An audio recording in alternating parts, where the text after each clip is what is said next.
Good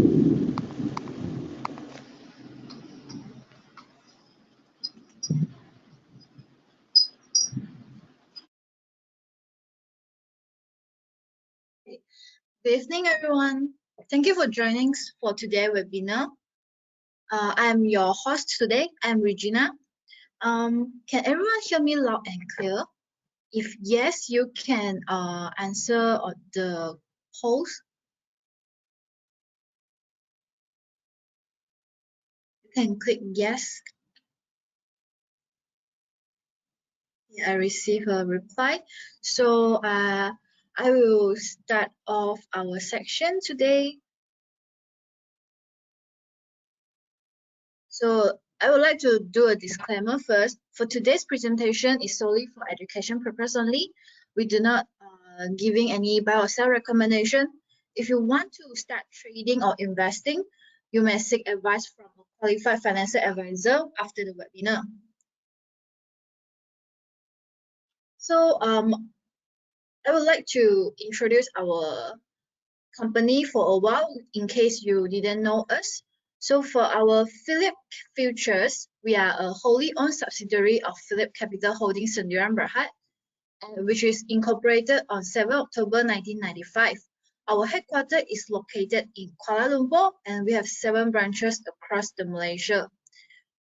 For example, Johor Bahru, Kota Damansara, Melaka, Penang, Kuching, Sibu, and Kota Kinabalu. We are also a trading participant and clearing participant of Bursa Malaysia Derivatives Clearing, Bursa Malaysia Derivatives Bhd. We are also a capital market service license holder, which means we are legally licensed broker house operate in Malaysia. So these are our 3 awards we received from the Bursa Excellence Award last year. I would like to express my gratitude to our existing client. Without you all, we can't go this far. So we have received 3 awards, which is the best overall, best retail, and best institutional derivative trading.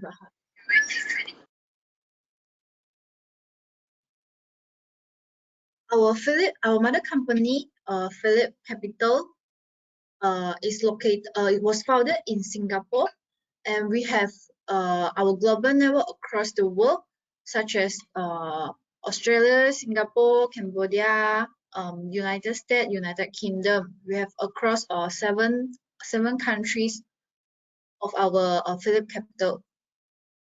So with the strong network, we have provided a lot of exchange. We have provided a lot of exchange, not only for Bursa Malaysia. We also have Japan, Hong Kong, Singapore exchange, and also for US, we have CME, Seaboard, Comex, and NYMEX. And these are the products available in our Phillip Futures. We are focused on the futures product, which include index, metal, agricultural, energy, and interest rate futures. So today we will focus on the metal futures. And other than futures, we also provide contract for difference, CFD. We have a Bursa, NYSE, Nasdaq, and also US indices CFD. So why choose our Phillip? Why choose Phillip?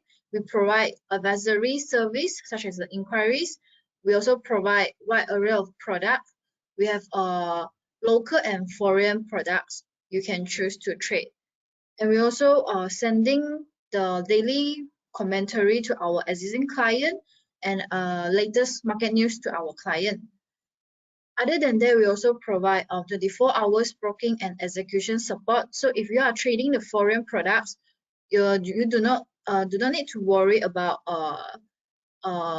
if you facing any issue during the night time.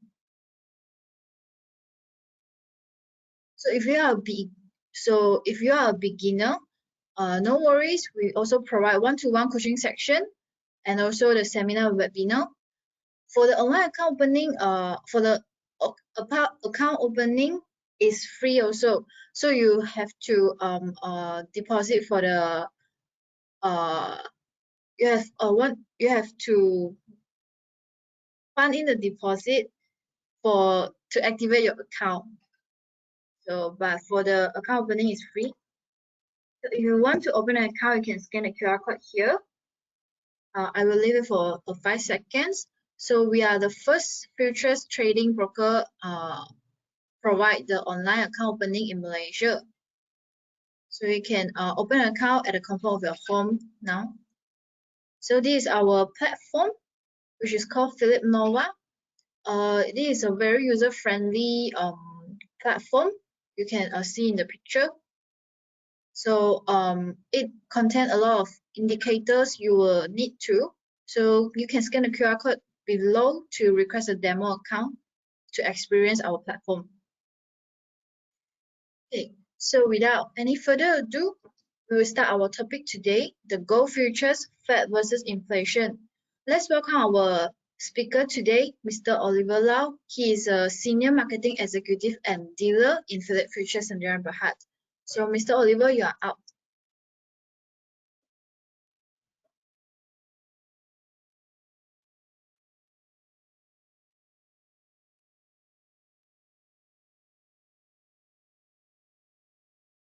Okay. Good evening, everyone. Okay. So thank you once again for joining our webinar tonight. So tonight we'll be mainly talking about gold futures. So we'll be talking about facts and inflation and this data. Okay.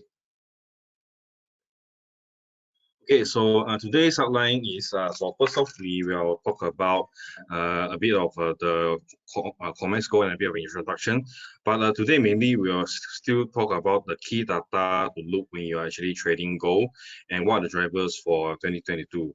And we will end it with a technical analysis for gold. So if you do have any question, you can actually just put it down in the comment box. Then we'll answer it at the end. Okay, so just a quick disclaimer here. So today webinar is just only for education purpose. We do not actually recommend to buy or sell. That will be all. Okay. So a quick recap for the stock market for the past few years is that in 2020 when we actually encounter this COVID-19, when that time is still called coronavirus, the Fed actually reduced interest rate to 0. And then once they reduce interest rate and have a quantity easing, their inflation start to boom. I think that time was also they call it the agriculture product booming, a bull run for the agriculture market. And then after that, you also see that oil and natural gases, they also caught up. But as of last year, Fed actually struggled to actually hike the interest rate due to the lingering Omicron and also the fear of taper. Okay, so in 2020 now we actually have a big problem, which is inflation. So how fearful is actually this inflation? So you can see on this chart now, inflation I think is at I think 8.5%. So the fear here is actually that when we rise up fast, you see the rise up fast. We are fear of the we are becoming similar like the 1980 situation when inflation was high and it is hard to reduce. So if you look at this chart, this is provided by the Fed. So this is the interest rate at 1980, which is very high. So Federal Reserve, they actually hike interest rate very quickly and aggressively. So as of now, I think we just increase the US just increased their interest rate to 0.75 to 1%. So we still have a long way. We are still quite low in this sense. Okay. So what is inflation actually? So inflation is a decline in purchasing power of a given currency over the time. So let's say if you eat chicken rice, you also realize that from time over time, your chicken rice will be more expensive. So meaning to say that you actually have a less purchasing buying power. Okay. So inflation can be caused by many factors. But mainly we can see that down there, these are the factors, demand pool, like like instant when there was a demand of a recovery, like people finally out of lockdown, they want to come out and spend, that will be a demand pool. So cost pools, you can put it as like when oil prices are high, the cost actually push up the inflation as well. So of course there is also a built-in. So built-in is like an expectation. So when you think that inflation is high, you're just put more money in to buy. So you think of this maybe this TV 3,000 ringgit. You think of tomorrow, maybe you're right. So you quickly put your money in to buy the TV. So that is a built-in expectation. Okay, so inflation is actually a good thing to the market. So if the inflation is at a very models rate lah. So basically when there's inflation, meaning there actually is a growth in the economy. So the dollar in this case will increase because of the US is doing well. Then that means that the US, they have more spending power. Then that means that there will be more demand, and in return there is more production, which further grow the economy. Okay, so recession is the other way around. So everything just low, dollar decrease, spending are lesser, and things are just bad. People don't like it. There's no job or something like that. Yeah. Okay. So according to the U.S. National Bureau Economic Research, okay, yeah, recession actually means that this activity there need to be a decline of economic activity for a period of time. So back in 2008, so you can see that unemployment rise, fresh graduate can't find a job, consumer purchase fall, and people also lost their home because that time is the I think and of course the business also go bankrupt lah. Okay, so if you want to refer to a recession like to be how specific, you can look at this Julius Shiskin.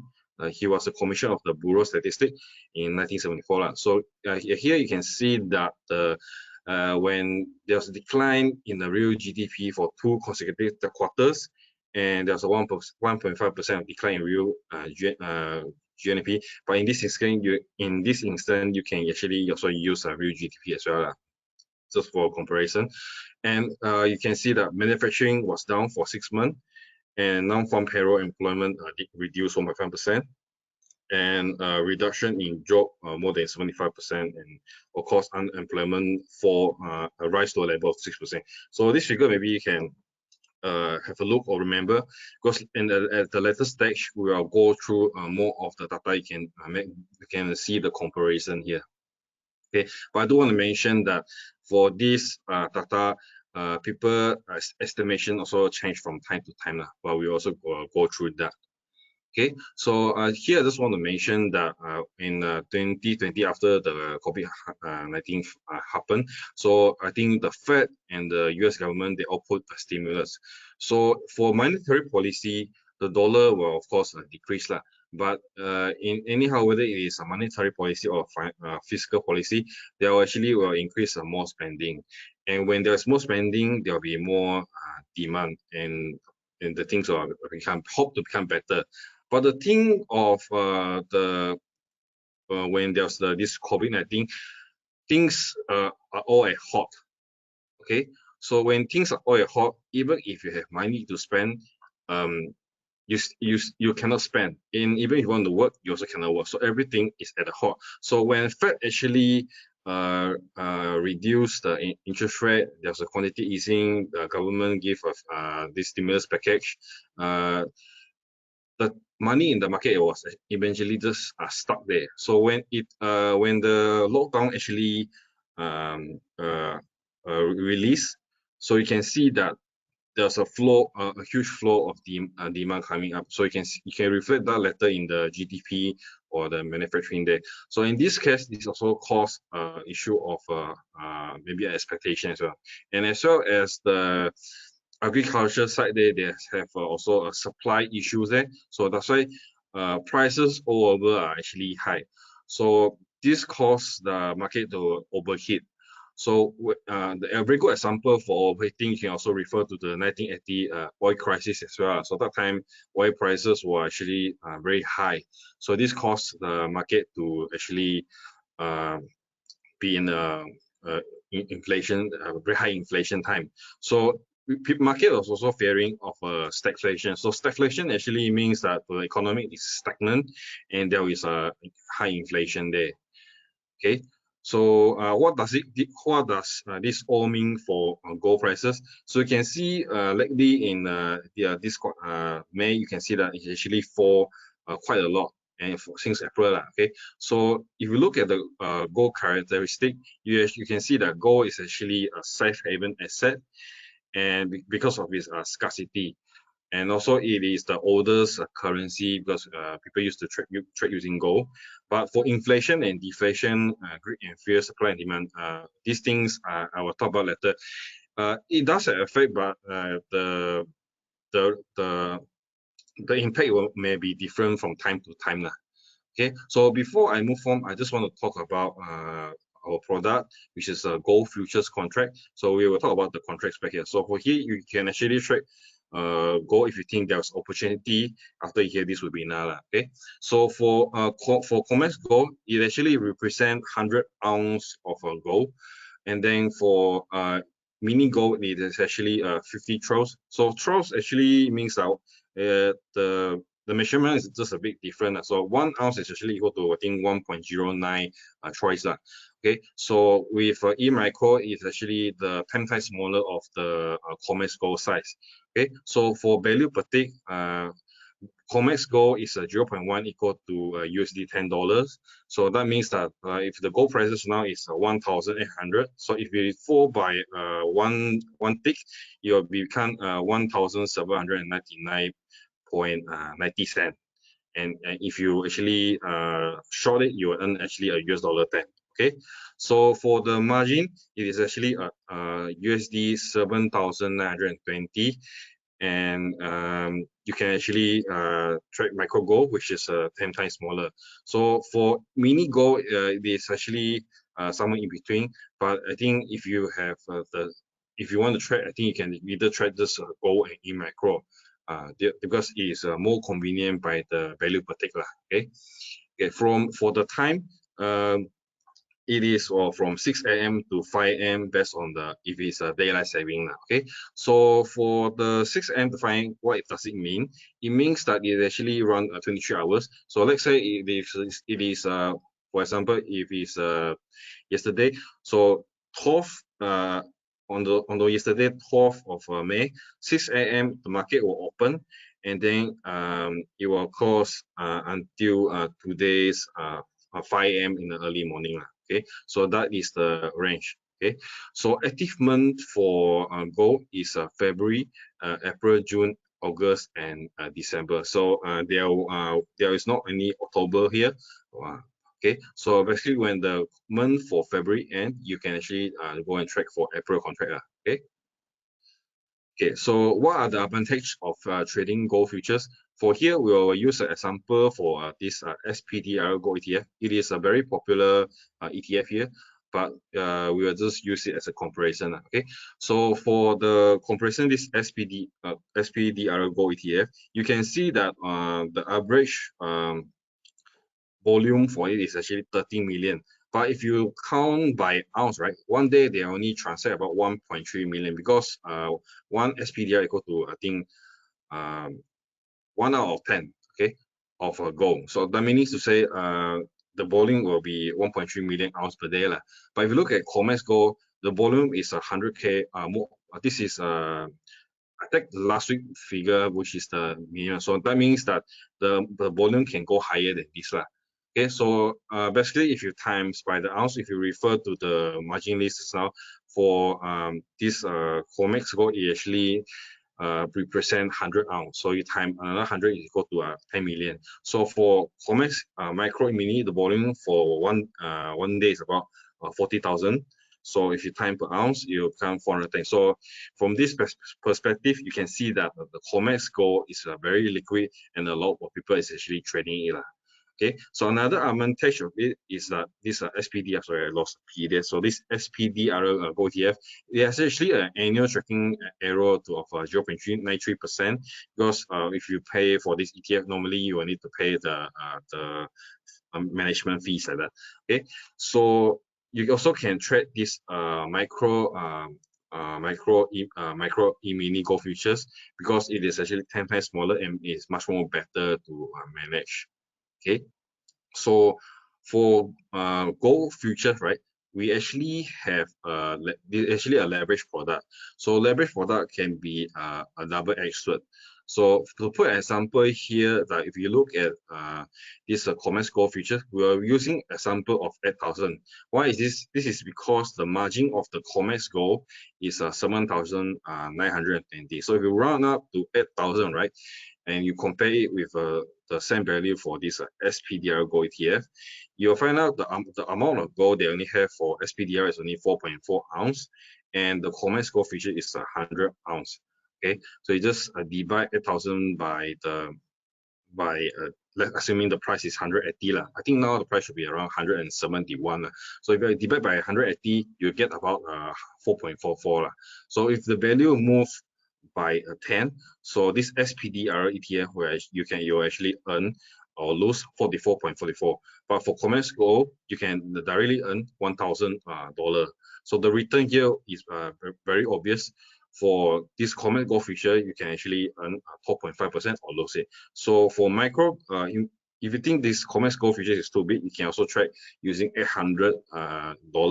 So in this, you can actually gain the same percentage of return compared to this SPDR Gold ETF. Okay, so for fees for futures are actually quite straightforward. So we are charged actually by per lot. And in, you will charge one time, out, you will charge another time. Okay, so the fees I will mention about later. And then for this SPDR, obviously they'll be using by charged by percentage lah. Okay.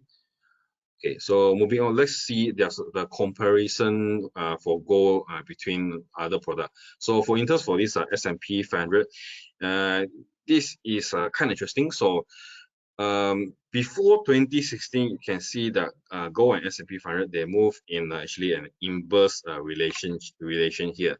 But after 2016, you can see that gold they are moving actually in the same direction. So if you're being asked a question whether is gold a good hedge, so in this instance, it may not be the case lah. But it does has its value and its fundamental there. That's why I think it is still a good product to actually trade. Okay, so for here, I think why the price for gold and S&P 500 are similar now.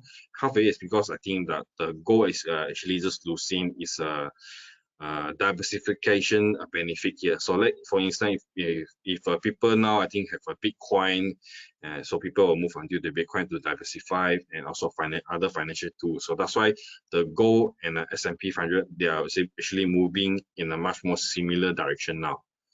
Okay, so for 10-year Treasury yield, obviously now it is in an inverse relationship. So we need to say that I think for even like the now break tension,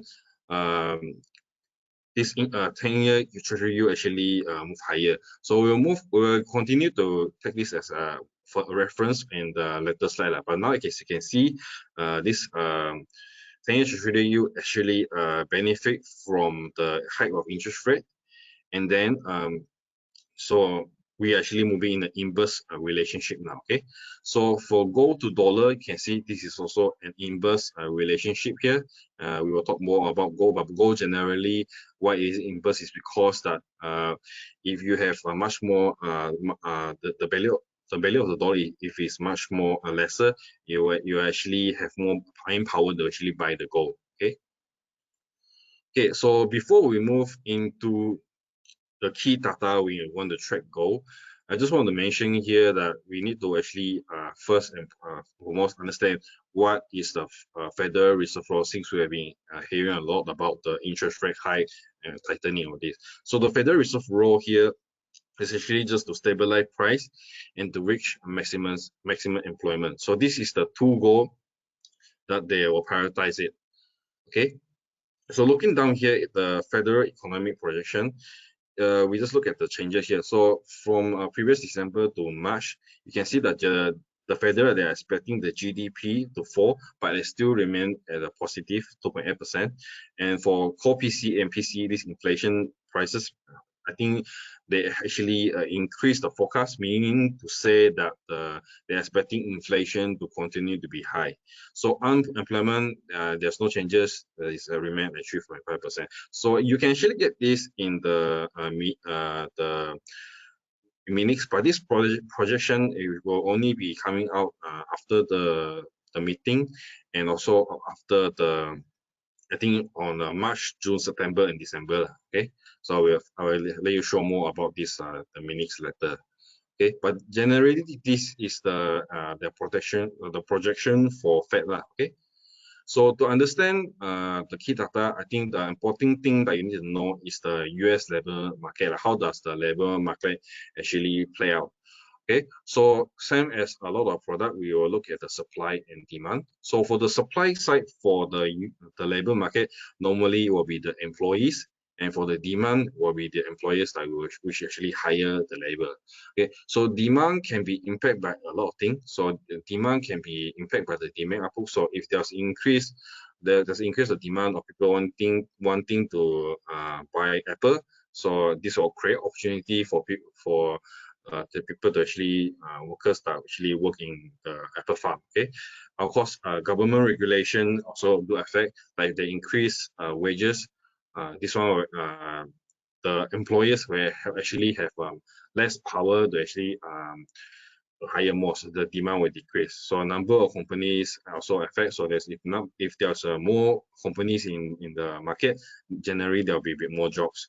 Okay, so for technology, if the technology advance, and it will be creating new jobs as well. Okay, for the supply side, we'll be focusing today to look at the data side. So we will look at the wages, participant rate, employment and productivity, and other things. So for example, for like wages, so let's say if not say the wages increase, so this will definitely increase will reduce the supply for the supply side. Okay, but here I just want to highlight that actually for the Federal Reserve, right, they only have the power to control on the demand side. They cannot control on the wages. That one is mostly maybe the government or can have more power to influence. For the Federal, they only have the power to influence the demand of the market. They can control whether to heat up or maybe to cool down the economic lah. Okay, so we'll be looking more on the supply side. Okay, first off, for the unemployment here, you can actually see that for unemployment, it is unchanged at 3.6%. So here I just want to mention that this 3.6% is actually very low. So market, it means the market is very tight. So meaning to say the economy is actually in somehow is working fine. A lot of people is actually have a job. Okay, so for initial jobless, you can see that in February it's 19,000. It increased to 200,000 in March. So the latest figures I think for this jobless claim was last night about I think it is 203,000. So you can see the jobless claim is actually slightly increasing. But the claims at 200,000 normally still viewed as a consistent strong demand for workers. Okay, moving on. So this is a very interesting picture here. So you can see that the job openings actually increasing to 11.549 million in March. So this actually means that there is actually a lot of job available in the market. So this is because of the great resignation. That's why these job openings are high. And also of course of the wages, they are expecting to increase to actually help to attract people to come to work. And of course the inflation will be high for the cost. So that's why market in a way is actually overheating. We will need to look whether this job opening can actually start to lower down meaning to say the demand side to cool off. So if the demand side of the economy is back, job opening will generally slightly drop a bit. You see at the 2008 there and the 2020 when the COVID happened, this job opening will reduce. Okay, so now we actually still trending, so we're hoping to see maybe there's a slowdown, whether then Fed will maybe consider not to hike the rate so aggressively. Okay, so non-farm payrolls, this one is a very popular economic data for people to look at when they want to track. Okay, so for here, for instance, this non-farm payroll is a 428,000. You can see that it is actually better than expected, so that is why market react positively on the meaning to say the market is actually doing well. Okay, but if you want to know more about this, you can actually look at this ADP and non-farm employment change. So this one will actually released 2 days earlier to this non-farm payroll, so it's a very good indicator of how the market will perform.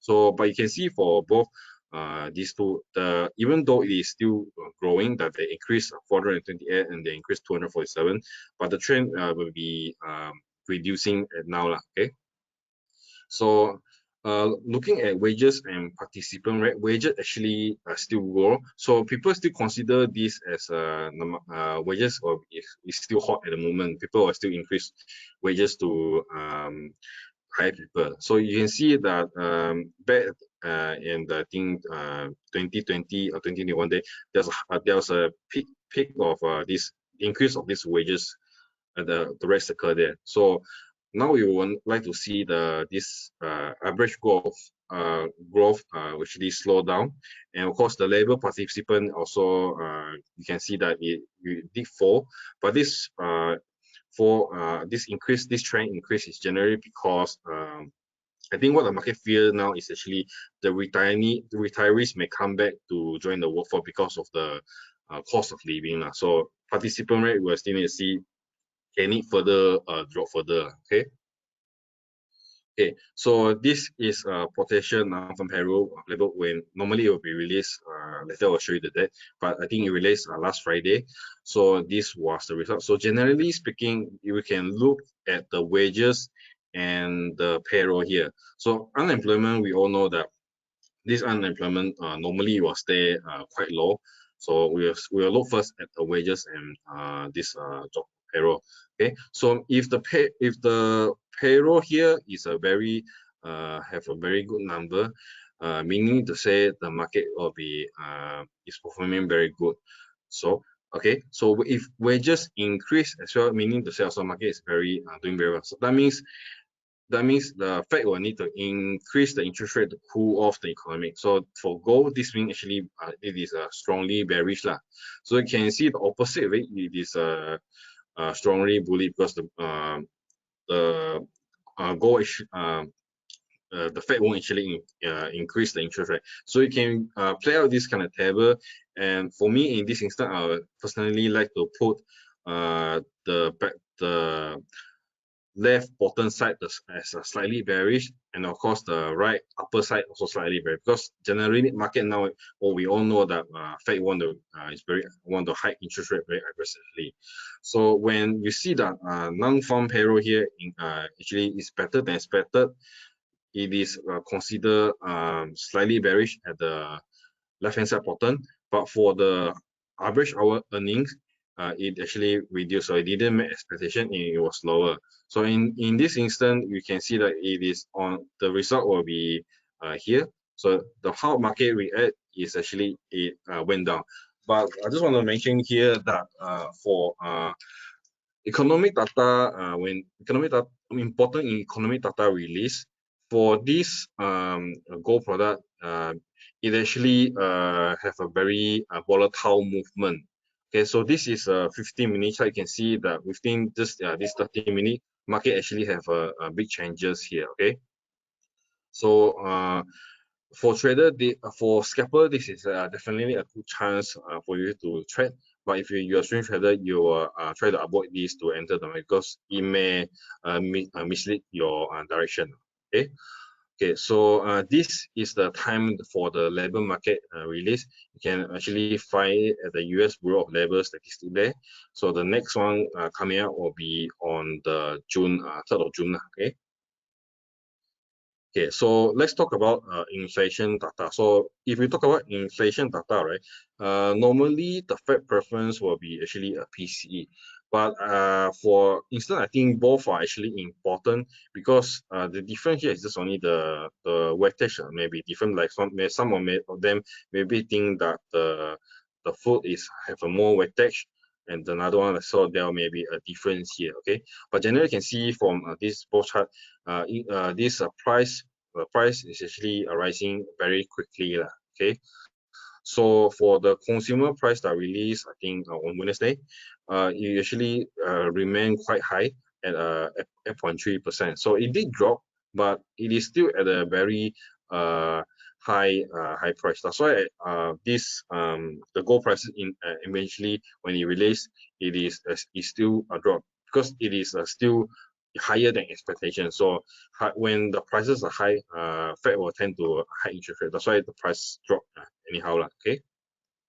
So looking at the GDP, US GDP, this is quite surprisingly because the GDP actually contract 1.4% on year-on-year basis. Sorry, this is for should be quarter to quarter. Okay, quarter to quarter. Okay, but to me, I don't think this is too much of a worry. First off, because 2021 Q2 and Q4, I think that US that just tried to ease their starting to ease their lockdown, and economics start to tend to just rebound back. So that time there was a strong surge in demand there. So a drop changes, I think it should be okay for the US at the moment. And if we look further at the manufacturing index, despite the drop here, US economy is still above 50. So generally, if it is above 50, meaning to say the economy is still doing well. But if you drop below 50, the economy is actually not performing at full capacity. Okay, so for here, instance, you can see the ISM actually dropped to 55.4. So it's actually been dropping. Okay, so just now we also mentioned for this manufacturing index, we also they say if we drop for 6 times, there may be a recession. Okay, so from here you can actually see that it has only been dropping for 3, but because of previously it did really rose quite a lot. So for GDP and this ISM, maybe traders, you guys can pay much more attention to this economic data as well. Okay. So this is the release deck. So basically, all these release deck, this one can be found on ISM, but generally, just now that one, the labor market and this ISM, the manufacturing, can all be found under the economic data there. So my advice here is just to put 2 to 3 star, so we can actually trade a much more range here of the economic data that will actually impact the market. Okay. So let's talk about a bit of Federal Reserve here. So Federal Reserve, I would like to point out that actually the difference between them and before in the 1980s, that they're actually being quite transparent. So you can see on the last year, November 30, Jerome Powell actually said that he actually tried to retire the word transitory. So I think that is from that time, market are starting to prepare for interest rate high, quantitative tightening or this thing. I think that time they're just talking about try to slow down quantitative easing. They're just trying to slow down. Okay, so for on January 26, they say they have going to hike. I think this one they are hinting for a March hike.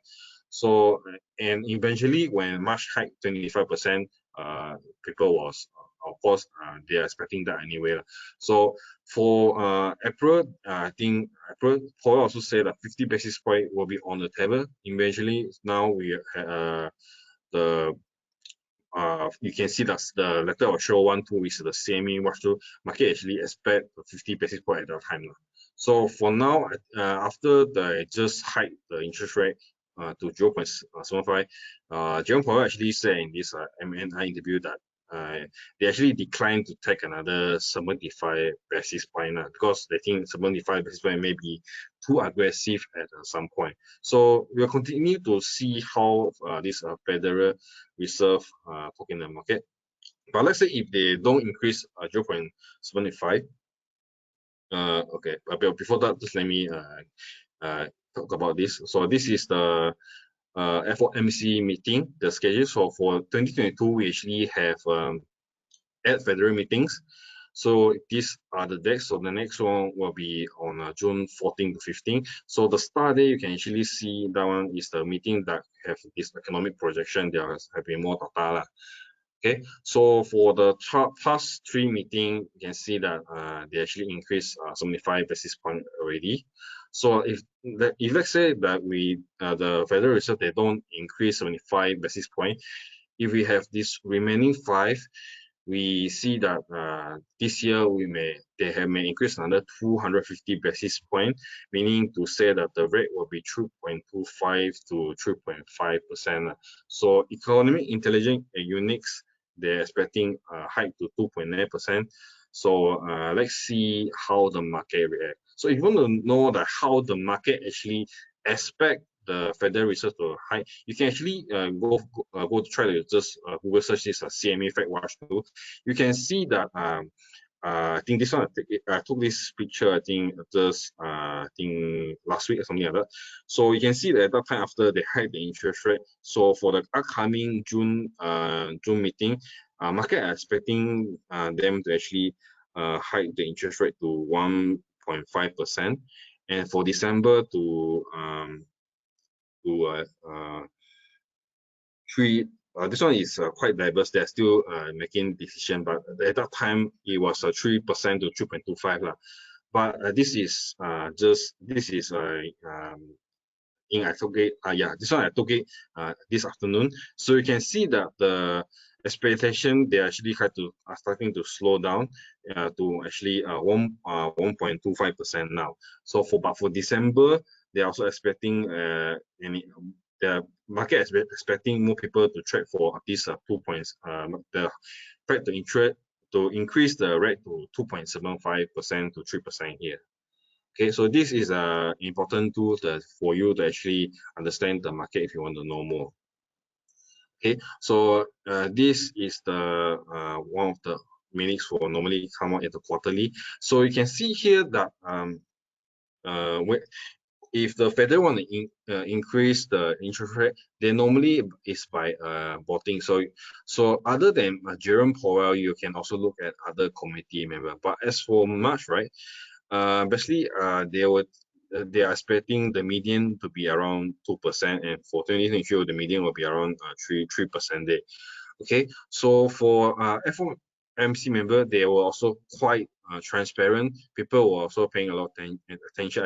I think when the stock market started to be fearful, I think was time when this James Bullard was giving a lot of comments on the market. So at one time, I think he said that he want to increase 75%, and he's a hawkish representative. So you can take note of him if the market want to change into a dovish position. So these are a few of the FOMC member here. So first off is James Bullard, and Daly will also bring quite a big surprise to the market previously. So Daly was actually previously a dovish, more towards a dovish member. So now I think he also moved towards actually a more hawkish stance. So overall here you can see that in a short way, this FOMC member, they want to raise it very aggressively and very fast. Okay, so this is the scenario for the situation that the Fed is having hawkish stance now. Okay, so lastly for Fed, I just want to mention for the Federal Reserve, after they hike the interest rate, they actually also mentioned that they will start the quantitative tightening at June. Okay, so the balance sheet is now around 9 trillion. So they actually planning to actually reduce the balance sheet more. So The thing here concerning is just that when it's a quantitative tightening, the market will generally have less liquidity and be fearful. So you can see that this one, they're expecting the program to end at 2024. So we have 2 years, and the balance sheet is they're expecting the to make it smaller until 7 trillion. Okay. So this is just a summary for the global central bank stance. So you can see that the US is actually very hawkish after how we mentioned all this now. And you see Canada, they actually increased the interest rate, UK increased, Australia also increased. Malaysia was quite a surprise, even though a lot of people they expect to remain at 1.75, but they just increased it not long ago. So but pay attention to Europe, China, and Japan. So Europe and Japan, they want to remain their rate steady because they want to continue to help the boost the market. So globally, central bank also do play some impact on the gold prices. So at times when if after the release, you may look at the other central banks stand whether they will increase or reduce. Okay. Okay. So moving on to the drivers of 2022. Of course, Russia and Ukraine conflict has been quite a long one already, but this also represent that it may last longer than most of us expect. So this was generally not a good thing for inflation. I mean, inflation will be high. Okay, so Russia is actually a commodity superpower. It is the biggest exporter of oil, largest exporter of wheat, and the thing goes on. There's a long list here. Okay, so what I want to highlight here is that if Russia is the biggest exporter of oil, that means that they also have a power of saying in the OPEC plus there. So we need to say that crude oil prices may be hard to come down, and you see that Biden, they want to help the European. They also try to deliver natural gas. So overall, you can see that prices are all very high. They are all either 10 or 20 years high. Even I think the craziest one is at our near side, our crude palm oil. They actually it just keep rising. So it's very if you ask a trader or maybe 3 years ago that if the price now is at 6,000, 7,000, people in the past wouldn't believe this. Okay. So generally, you can see that in this food crisis here. So for the US FAO food prices index, it actually rose quite tremendously. So one of the things that rise the most is actually the vegetable oils, and of course there are other things. So if these prices continue to move higher, this is no good for inflation. Fed need to in a way where they will need to control the prices. Okay, so global inflation actually before COVID was actually already quite high. So in 2020, after this COVID, so inflation further rise 6%. So this is due to the policy support from the government and increase in demand and also the supply disruption and all this. So inflation may have more to come, so we need to see when these prices will go down. So a lot of experts are saying that they're expecting the prices will go down in the second half of the year, but I don't think this is a thing to solve very easily. So if you see the prices of this at this high, how much are they going to reduce to become the appropriate level? So it will be very hard for inflation to go down in this sense.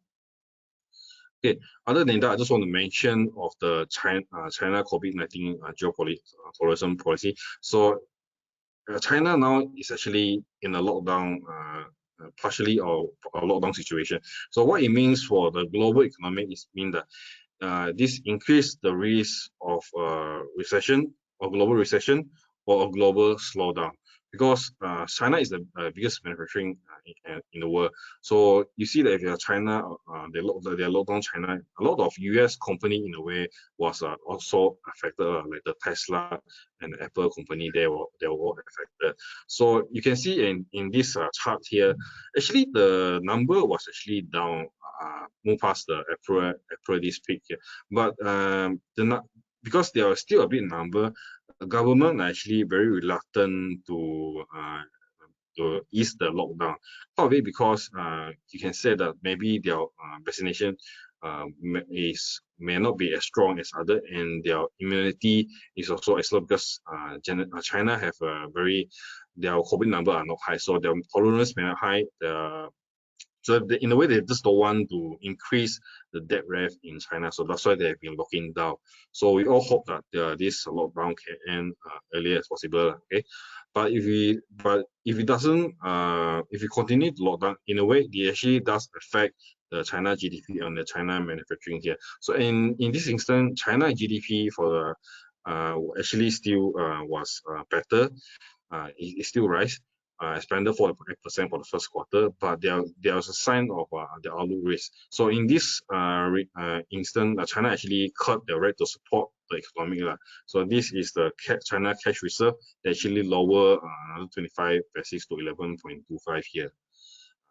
Okay, so we need to continue to look at the China story for the remaining of the year, see whether how the story goes on. Okay. Okay, just another tools for you to see. This is the commitment trader. If you're trading gold, you can actually look at this. This is published. This is report every Friday based on the data of last Tuesday. So you can see here that the below one is the short and above one is long. So market is generally still in more people holding long here, but you would like to actually enter maybe a long position when the mostly there was a short position traded in the market. So that means that the prices may pick up. So this is how normally we use for this CFTC committee of trader. Okay. Okay. So just a quick here. The demand for gold actually increased. So basically based on the ETF here. There's increase of ETF and this central bank net purchase. So you can see that from here they actually increase. So this actually increased the net despite the fall in the retailer investment. Okay, so demand was actually increased in the quarter one. Okay, so let's finally talk about a bit of technical analysis here. So you can see here for the dollar index which generally move in inverse with the market. You can see that the dollar actually break out. This is a monthly chart, but if you look at the daily chart, it is actually firmly above 104. So you can see this is a not very good situation for gold. So why it rests that much, I think it's because of last night PPI was high, so that's why people are fearing of inflation. So inflation generally means that dollar will rise first until it's a recession. Okay, so dollar in this instant it rose up last night, so above this resistance level. Okay, but another thing for 10-year Treasury yield, it actually made a resistance and quite starting to fall down. I think half of it is because of the expectation was already mid, so you may see a cooling off of the 10-year Treasury yield starting to cool off now. Okay, so for gold prices, you can see that here once it actually broke the 1,880 mark here, actually just starting to fall, and it looks kind of back for gold. So even if you have this support, this trend line of support, it still continue to break down. So do watch out for a downtrend trend here, whether it can form a downtrend here. So before this Russia Ukraine breakout, the gold was actually in a downtrend because gold, I think that time after the 2020 like that, uncertainty in the market was starting to reduce. That's why gold in generally just starting to move down. Previously, gold was high because there was a lot of uncertainty whether the market, because there's a lot of changes in policy within US and China. But after that, when everything we changed from US president, and then things starting to smooth out, the gold generally starting to trend lower by lower, but just in a slower way. Okay, so one point to point out here is that when you break up the this downtrend, it was when I think the Russia and Ukraine war start off. So now when Russia and Ukraine war back into like the second important thing for traders to look at, market is now I think may move into a downtrend. So we will need to see whether this downtrend can it play out. Okay, so here is just another interesting chart here. So gold here, you can actually see this is like a cup, but it actually did well in the January and February. But for March, April, since it was down, I don't think this chart will apply further. So we'll see that whether this the downtrend can continue to sustain, like what did we see here, to form another downtrend here. Okay. So this is yeah, okay, this will be all for the webinar today. So let's see if you have any question, you can just ask. Yeah, pass my time to yeah. Okay, thank you, Mr. Oliver. So if you have any question, feel free to write in the question box. So when the time you are writing the question, let me introduce our promotion for now. So currently we have 3 promotions. The first one, which is related to today's topic, is Phillip Futures product.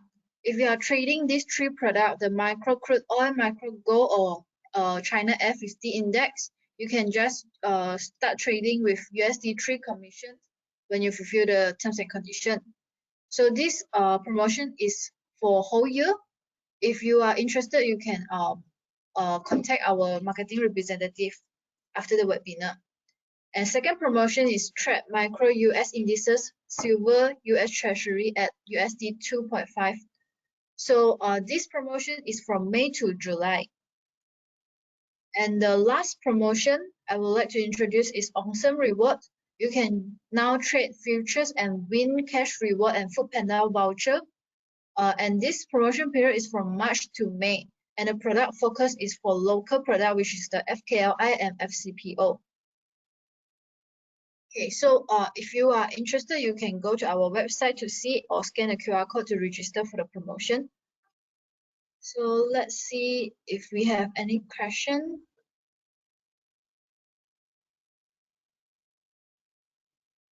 So we have one question from the floor. He asked that, so for our speaker, Mr. Oliver, your conclusion for gold is in a downtrend and still have selling pressure moving forward?